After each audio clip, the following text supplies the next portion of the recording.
Aduh, pening. Kita tak pening kono.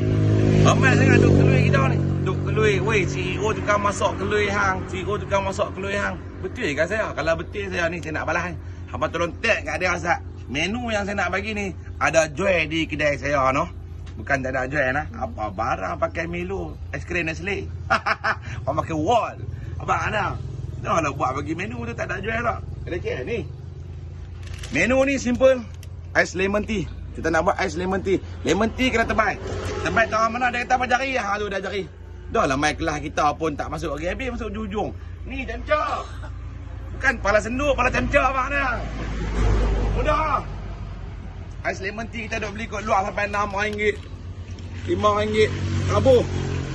Tapi lemon kena gasak. Tebal tak apa ha, lemon mahal ha. Siap.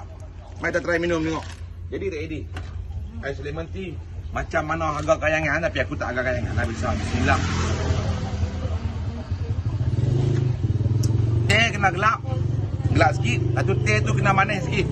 Pasal apa? Lemon kita yang bubur ni tebal. Tebal dah besar jari ni. Besar jari ni. Tu. Tebal noh. Baru dia sampai ais lemon tea tu. Harga ikut suka apa. Tapi resepi ni di kedai kita ada jual. Lagi hamba kata buat saja tak ada. Ada. Kita bukan macam orang Perlis tu. Hamba tek nasab orang Perlis tu. Hak yang topi kali tu. Mana? Tek nasab ni. Menu ni ada jual.